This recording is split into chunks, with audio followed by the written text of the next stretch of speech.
Welcome to the Questionable Behavior Podcast. Please don't forget to follow us on Instagram at _QBPC. Also give us 5 stars on all your favorite apps. And just Google us. You'll find us. You already know. We got a special guest with us today. We got Prayah in the building. Say what up. What up, y'all? Yo, Prayah, so first of all, I want to start off with, we always start off with congratulations on the show. You know what I'm saying? So I'm going to list a couple of things that you've done so far in your career and that have been impressive so that everybody knows why they should be listening, you know? So first of all, you got signed before you even launched the song, really. Before you launched an original song, you got signed, which is fucking unheard of for the most part. On top of that, your song Bad Man Thing a few years ago went viral. It got a couple million views, if I'm not mistaken. I forget exactly how much now. Yeah, it had, it went to like 22 million views. Yeah. And then just on YouTube alone. Yeah, on YouTube. Yeah. And then it got taken down. Like something happened with it, and then they had to put it back up. And it just took off. It was everywhere. Yeah. Everybody was hitting me from the jails went crazy. Yeah. It was just an uproar. So, how does it feel? Basically, your first original song, you come out with your first original song, and it does all those numbers. Is it all catching you now? Was it all at that moment catching you all by surprise? Like, how the fuck is this all happening? Yeah, it felt like I was dreaming. You know what I'm saying? Like sometimes I still feel like I'm dreaming. Like Busta call me and be like, "Yo, your new song, like the new record, Shooter for High, yo, just hit 4 million." Like I don't be excited. I'm excited, but it still kind of feels unreal. Yeah, like, you're like 4 million seems like crazy. It seems like shit. 4 million people. I mean, 22 million on the other one is. Yeah, so it's but I'm a humble dude, man. So I just take it, one day at a time, and I've been through a lot, so it's taking it all in. You know what I mean? That humbleness, does it come from your early life? I know you had a really tough upbringing in general. You basically raised yourself for the most part. Yeah. So you think that just kind of stuck with you because of all you've been through, that now is just you're just kind of living life day by day? Yeah, my past made me who I am today. You know what I mean? So, you always got to be, when you're in the streets, you always got to be humble and, move a certain way. Always been spiritual, and so, me being a kid growing up in the street, the streets will humble you, you know what I mean? Yeah, for sure. You had to grow up quick. Yeah. Speaking of, I mean, even at 13, you basically, or even younger, you ran away from home. Yeah, I ran away from home at 12. Yeah. I was living with my sister. My mom's passed away. Mm-hmm. So my sister was trying to raise me the best way she could. Right. And you ran away from her, basically. Yeah. And then there's a funny story with that is you ended up living with an older woman that thought you were a grown-ass man, basically. Yeah. She, I was living with this Puerto Rican girl, and she was like 24, 23 at the time. And you were, what, 13, 14? Yeah, I was about to be 13. Sheesh, about to be, so 12 years old. Yeah, I was She's 24, 25, and thought you were grown at. I was going to be 13 like a few weeks. Yeah. And I was just living with her. I was selling drugs. And I was making $500, every 2-3 days. So yeah. I was paying her bills and putting groceries in the house. And she let me. She's like, "Yo, you could live here." She wanted me to come live with her. Right. So you're like, I was only renting a room at the time, so I was like, all right. Why not? I moved in. You know what I mean? Yeah. So is that the woman that you lost your virginity to? Yeah. Yeah. So as a 13-year-old, right? How are you acting up? Are you acting like you know everything? Man, it was hard because I kind of felt like, you know what I mean, when she gave me a BJ, I was like, oh my God, she nasty. She's nasty as hell. I didn't know that was a part of sex at the time. Yeah. You know what I mean? So I was like, oh. So when she came to kiss me, I didn't want to kiss her. You know what I'm saying? So I used to tell her I don't like to kiss because I'm thinking in my mind, like, did she do this to everybody? Yeah. You know what I'm saying? Yeah. So now you're overthinking it because it's the first time. You know what I'm saying? Like, whoa. So I told my get that nasty mouth away from me. I told my boss, I said, yo, do girls go down on you, like, put it in their mouth. He's like, yeah, man. Yeah. You know what I'm saying? So I was like, okay, this must be it. yeah, something That I gotta, do. yeah. So I gotta act regular. I just never liked it. I never liked getting head until I was like 19. At that point, you're like, this is nasty. Get away from me. Yeah, I never liked it. I couldn't relate to it. You know what I mean? Yeah. Wow. So now, I mean, between then and when you started rapping, you were kind of just spitting bars. Actually, hold on. I'm gonna tell you right now. I know the album that your brother gave you. Yeah. You were just spitting bars from that album when people were asking you to rap, and you were just kind of repeating what you heard until you got caught. Yeah, I was just kicking Lord Finesse rhymes, you know what I mean? And, people, dudes be in the cypher, they be rapping like, "Oh, you can rap?" And I'm like, "Yeah, a little something." I can rap. And I drop a Lord Finesse bar here and there, try to mix it up a little bit with my own. But most of all, I just spit his joints, you know what I mean? And, one time, dude was like, "Yo, that sound like Lord Finesse." I was like, "Uh-oh." Oh, shit. It caught me. I said, damn. Is that what made you start writing after? Because you're like, I'm not gonna get caught again, basically. Yeah, I was like, Lord Finesse, yeah, you know what I'm saying? So I was like, I gotta start writing my own. So when it's a cipher, I could get in the cipher, kick my own, you know what I mean? So that's what made me How old were you when you were doing that? Like 14. Oh, so it started pretty young, basically, going into ciphers I always was writing poems. I used to write poems, get a girl's poems, and that's how I started with the poems. That was how you were macking it back then, writing a couple poems. There you go. Yeah, it's a lot to write poems and give a young lady a poem. You know what I'm saying? Yeah, this is for you, baby. Yeah. Just don't put my dick in your mouth. Yeah, you know what I'm saying. So now, you when you started young, you were rapping, and the first time you got compared to Biggie, it kind of scared you a little bit. Yeah. You kind of stopped wanting to. I stopped rapping. Stop rapping altogether. Together. You're like, nope. Yeah, and then when because you don't want to be.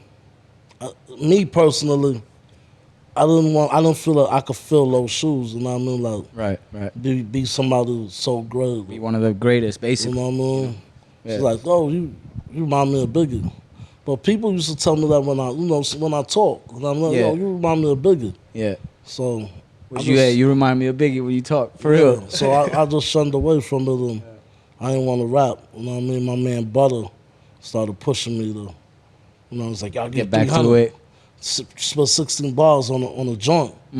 So you gonna give me 300, split 16 bars. It's like, all right, cool. Fuck it, make some money. So I spit it, and I figured that'd be the end of it. Yeah. And then that song that I did with him started circulating through the hood. Brooklyn, Queens, it's like started people playing it. Yeah. And then this one dude was like, yo, I got an unreleased Big. People thought it was a Biggie record that they never heard. Damn. So that's how it started, connecting one on one. Buzzing, you know what I mean?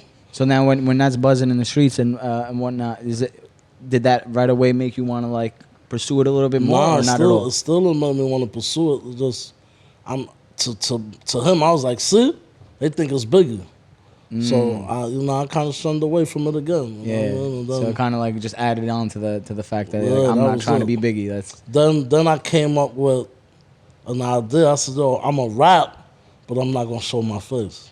So my cousin, was like, yo, you should make an Instagram. So when I first started my Instagram, you couldn't see me. It was no picture of you. No picture, no nothing. What were you posting? I'll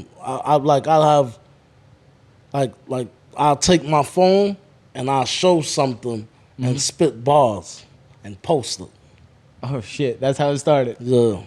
I used to call it. So like taking a video of something random and then just spitting bars over it. Like I'd have my phone showing the TV or just showing anything, a painting or whatever, a car, you know what I mean, and just spit and post it. Yeah. So you just see a car or see the trees or whatever. Yeah. You know what I mean? So now, when you linked up with Ron Browz, that happened. That all happened at random as well. That kind of like I went to everything buy a kind of car. just started. Yeah, so everything kind of just started. It's like We you just saw a kept chasing Mercedes them. outside. I think you went to Yeah. buy a Mercedes back then. Yeah, yeah, so yeah. so you went to buy a Mercedes, and then all of a sudden you get linked to a legendary producer. So when you finally found out who he was, did it feel like things were just kind of like the universe was kind of just pushing you towards that way? It kind of seemed like it was weird because it's like I go by the car and then this dude is like, yo, my cousin is Ron Browz. I didn't know who he was at the time. By me meeting him, and he's like, yo, what kind of beats you like? I said, I like Whip Your Head Boy from 50. Yeah. So when he's like, I made that beat. I was like, oh boy. Here we go. I said, let me here get we out go. of here, man. This dude talking about he made the beat. So when I go upstairs and his, because we downstairs, when I go upstairs, walking up his stairs, you see all these platinum plaques on the wall. Upstairs in the studio, platinum plaques everywhere. I'm like, yo, what are these? He's like, these platinum plaques, all the records I did. I see Ludacris, Lil' Kim. Start seeing all these names. Nas. I said, what beat you made for Nas? He's like, I did Ether. I said, who is this dude, man? Yeah, how the fuck did I end up here? Kind of thing. Like, it was weird. It's like everything, no matter how much I ran from it, it's like a road always led back to hip-hop, to music. Yeah, I mean, you basically quit twice. You know what I mean? You were like, I'm not doing it no more. And out of nowhere, the guy's, I'm going to pay you to rap. You weren't even rapping at the time. He's, I'm going to pay you. That's the a bars. fact. So you're like, all right, fuck it, I'll do it. And then you're like, I'm not doing it again. And then now you meet a legendary producer.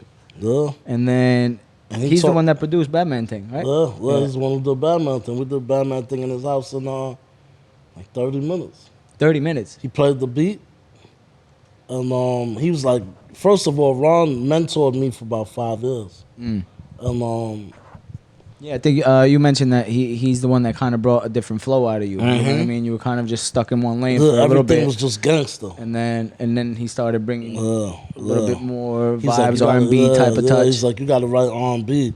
He's like, the girls gonna love you, man. He told me I had a raw talent. He said it just need to be nurtured. You know what I mean? I got to bring it out. I was like, what you mean? You know what I'm saying? Because, I'm from the streets. I'm a gangster. What you talking about? No, what you talking about? Well, I ain't understand what he was talking about. Then he started showing me, like, yo, you got to manipulate your flow like this. You know what I mean? I caught on. He showed me, Ron showed me how to compound my words and, you know what I'm saying? Start like, kind of getting into the real flow of the music and not just being that New York flow, because you were stuck in the New York, Brooklyn type of flow. Yeah, so he taught me the Harlem bounce. So I took my Brooklyn flow and mixed it with the Harlem bounce, and that's how you got Prayah. Yeah. And now you're touching on a lot of different. I mean, you only have a few singles out right now, but even with those, you're touching a couple different ranges. I think your latest single was a drill beat.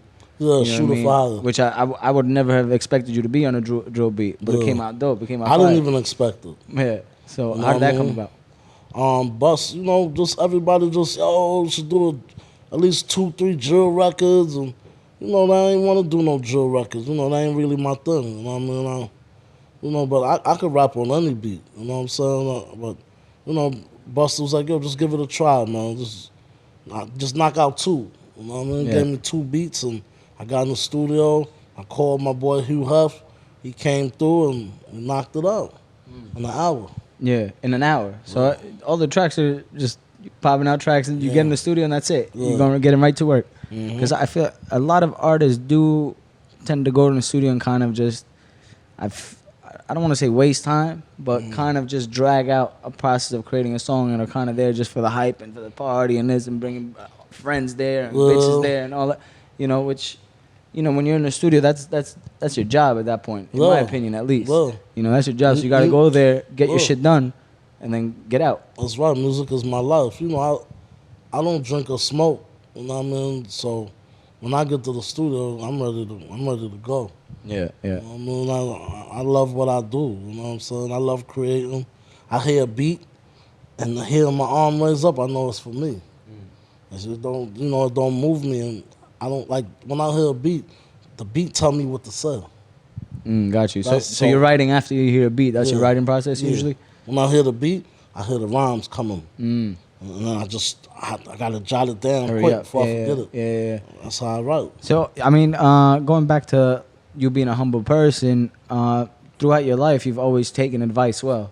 You know, even the drinking and smoking, I think that was your brother that kind of led you away from that. Yeah, my big brother, one of my big brothers, you know, I got 11 brothers, but one of my brothers 11 brothers? Yeah, I got a brother named Wes. And I always looked up to him as a kid, and he never drank or smoked. He played football, and all the girls loved him, and, you know, so I looked up to him, you know what I mean? So that's one of the reasons I didn't start drinking or smoking. And the other reason is my mom, one time we was on the bus, it was right before she passed away. We was going to King's Plaza. Okay. And I told her, I said, "Ma, I would never drink or smoke when I grow up." You know what I'm saying? So, I always kept the promise. So that stuck with you because it was like one of the last moments with her, one of the last memories. So I always kept that promise. And then from there, I think, I don't know if it's the same brother or another brother, they led you to your management team now, basically, right? And even from your management team, you look at them for support to kind of keep you in the right path. That's a fact. So you seem to always be listening to people and taking advice the right way, which a lot of people don't do that. A lot of people kind of like, you know, they think they know everything, especially coming up into the scene. You know, getting the numbers that you got from the one song, it's very easy for it to get to your head and for you to stop listening. Yeah, you can't be hard headed and don't want to listen to nobody, because if you didn't need nobody in life, then everybody would be rich on their own. You know what I'm saying? You gotta listen to somebody sometime. You know what I mean? It's like, you know, it starts over to parents. You know, listen to your parents, and they structure you to go the right way. They want to see good for you. So my management team, Lou and Ern, you know, they the same way. You know, they look out for my best interests, and they care about me. They're not just my managers. They like family. You know what I'm saying? How'd you initially link up with them? I met Lou through my brother told me to check, my same brother Wes told me to check my cousin Warren, who got a tint shop in Brooklyn, a famous tint shop, who been tinting cars for years, tinting all the celebrity cars. It was like, yo, we got a dude named Doug. We think he'd be a dope manager for you. So Doug started managing me, and met Doug, and we was cool, we vibed out, and he's like, yo, I got a partner, my boy Lou. I want to bring him in to manage with me, you know what I mean? So Lou came on board, and me and Lou came like, you know, like I'm his little brother. You know what I mean? So It's just been a great connection ever since, and you know you can tell that they have your best interests in mind with whatever they're doing. It's nothing. And then you know, then Doug got locked up. You know what I mean? So then Ern came aboard, and we've been shaking and baking ever since, man. Shout out to Doug, man. We're gonna take a quick break, and we'll be back right after this. Just a quick message from our sponsors. Check them out. Yeah, Sheep brand. Check them out. Buy their clothes. That's our Albanians. They always hook us up. Shout out to our boy Irvin.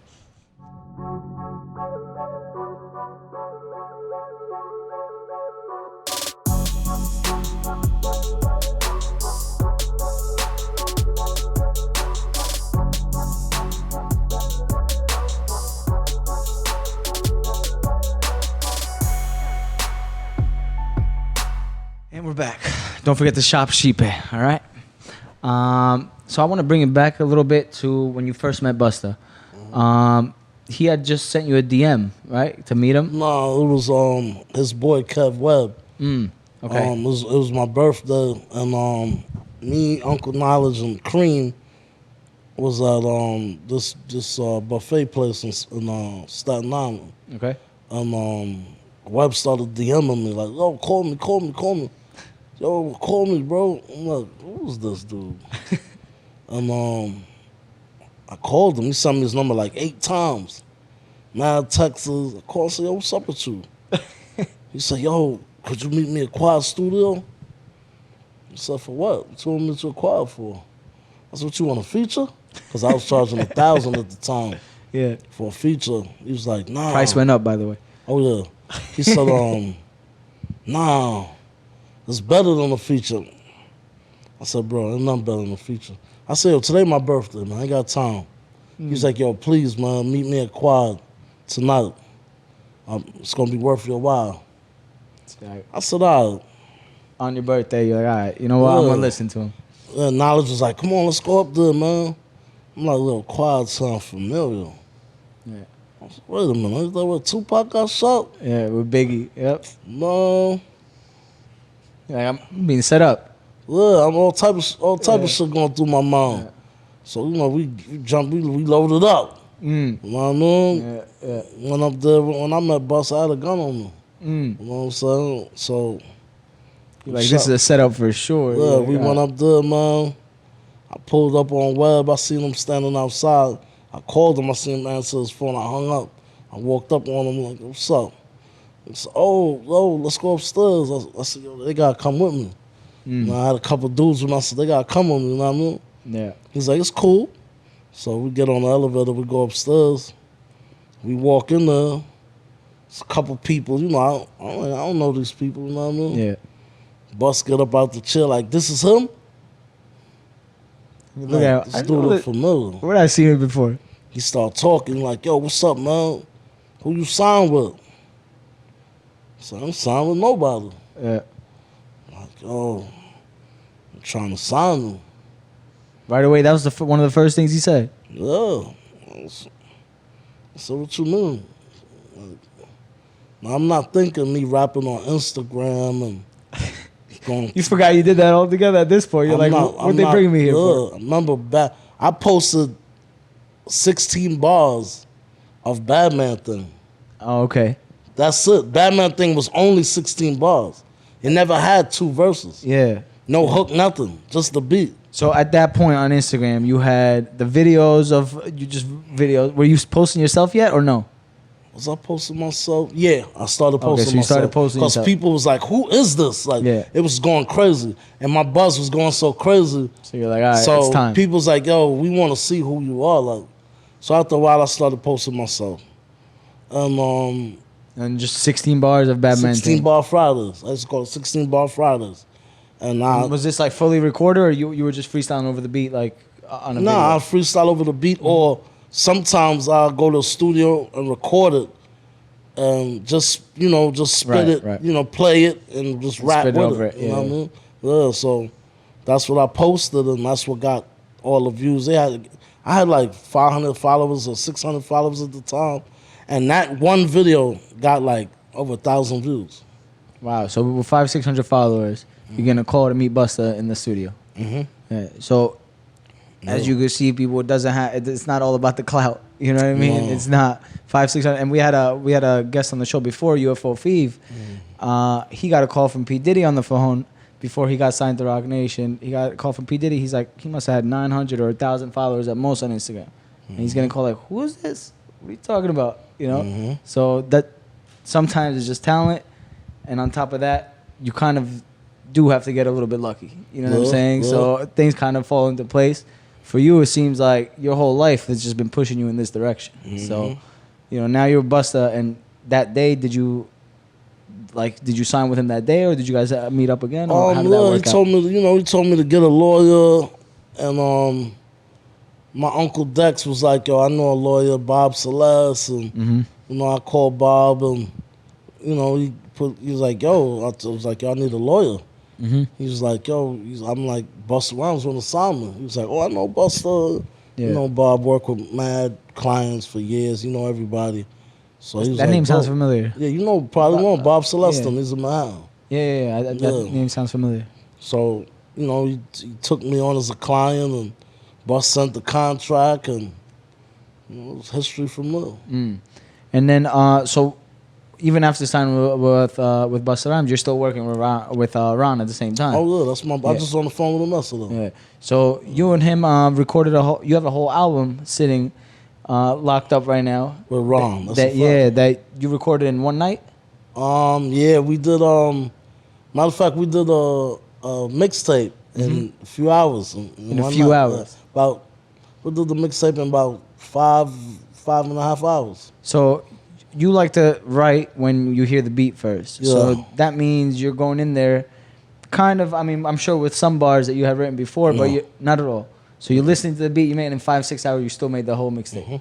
And you're writing stuff right on the spot. So that means you really just get right to work. I like to write you get on right the to spot. work. When I write on the spot, I get it's like a high.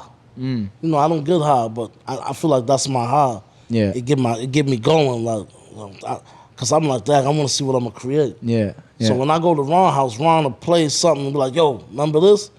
And I'll be like, "Nah, when did I record that?" It's like I don't even remember recording it because I recorded it on the spot. Yeah. So I don't even remember the lyrics. Oh, so you gotta like re-listen. I'm like, wow.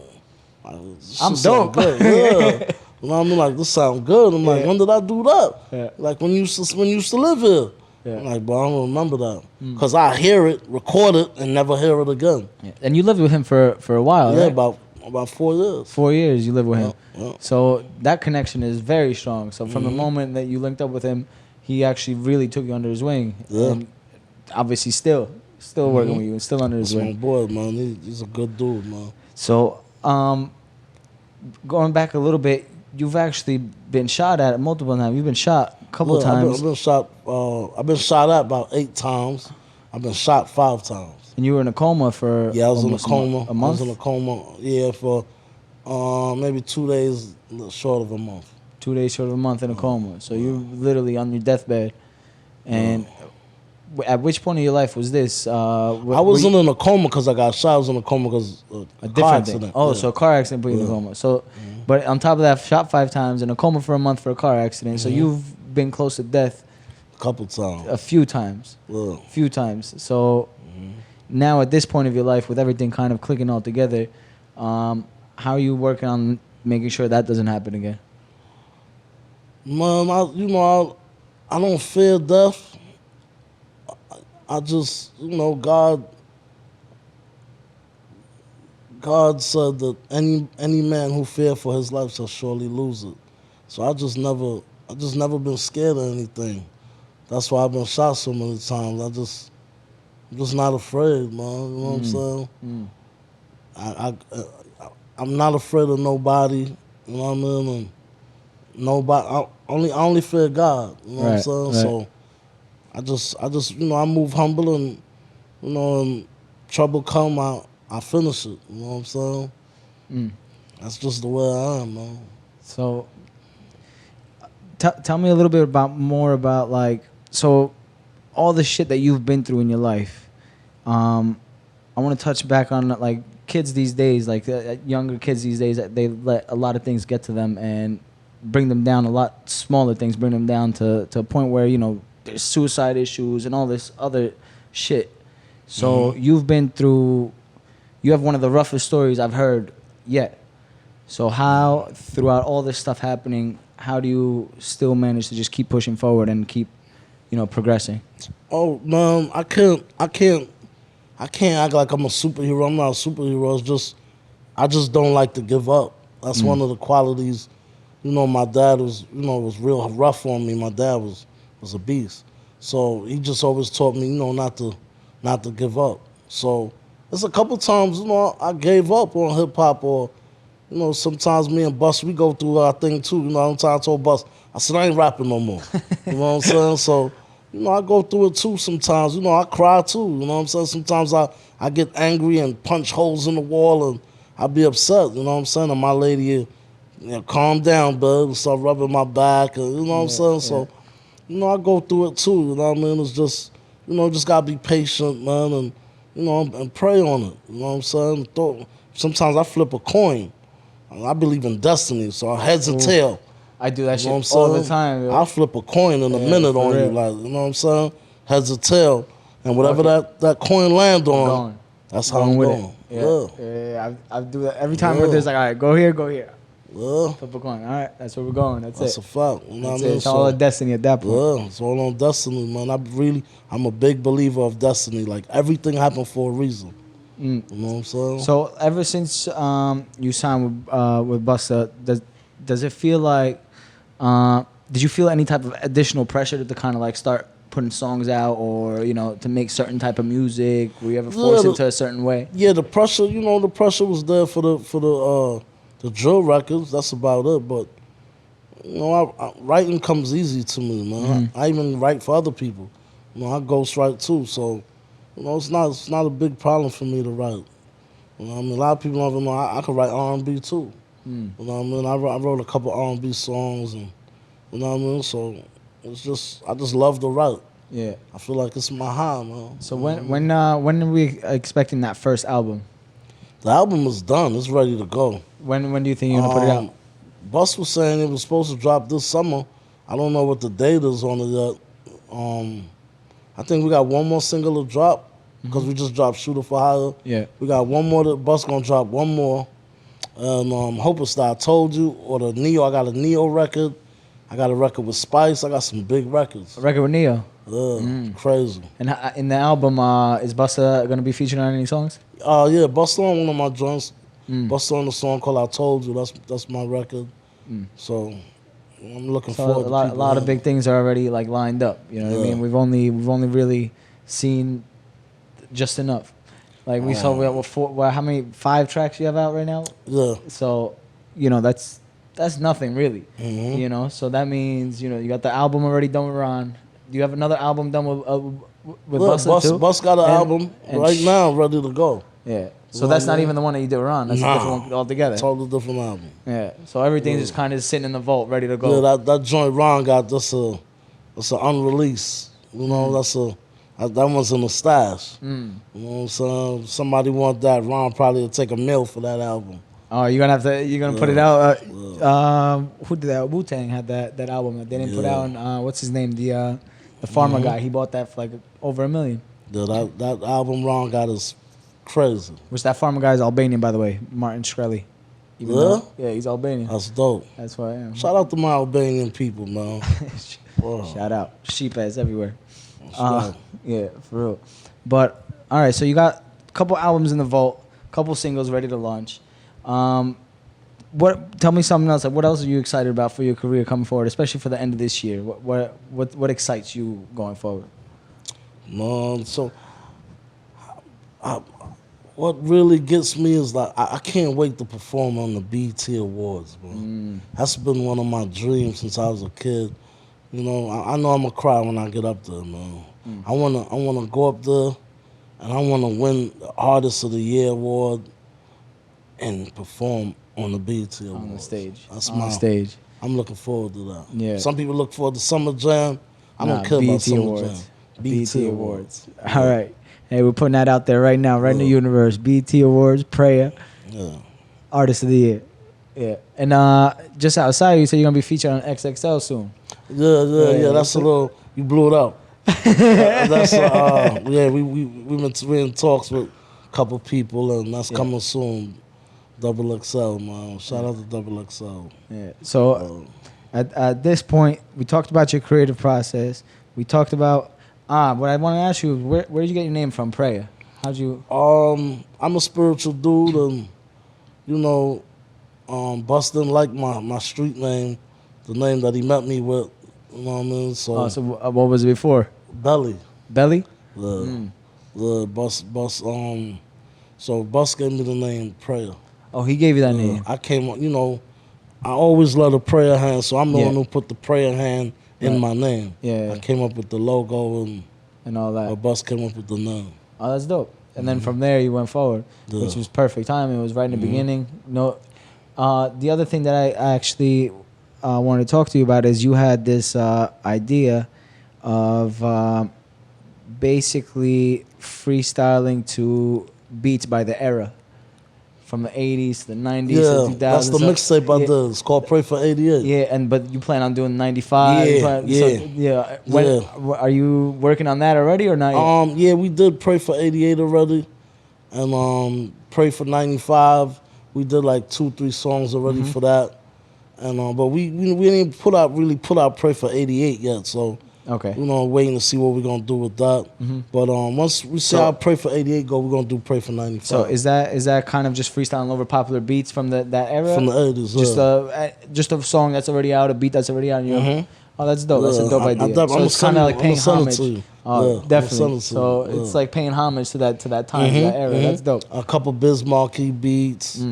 Rest in peace, by the way. Yeah. I also did The Freaks Come Out at Night.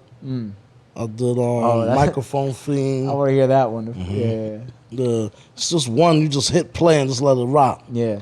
The 6 joints. All right, so before we close it out, anybody you got to shout out, anybody you got to say hello to back home, or any other announcements that you want to give before we close the show out?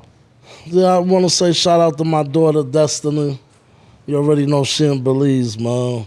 So shout her out. Shout out to my managers. I love y'all. You know, shout out to the Most High God himself, the big man upstairs. Salute. You know, and we're going to rock out, man. I got Ladies in Dubai coming next. We shooting that video Thursday. It's going to be crazy. You know, Prayah, man. Is this Thursday? Yeah. All right, I have 2 days to bring some people. That's right. Bring some people over there. That's right. Once again, everybody, this is the Questionable Behavior Podcast, your top 100 music interview show internationally. Make sure to Google us, Questionable Behavior. Give us 5 stars on all your favorite apps and subscribe to YouTube. Shout out to my little brother behind the scenes editing and doing all the video and audio. You know what I mean? That's gonna be the guy that's gonna be paying for me when I retire. That's right. Salute. That's it. Back out, up it, cock it, fire, aim it, squeeze it, he retire. Ops moving, they on fire. Shoot it for higher. Zaza in the zip, got the llama on the strip. Judge on me, like I got your honor on my hip. Your plug on me, I think I might be sliding with your bricks. The coupe crazy, might catch me.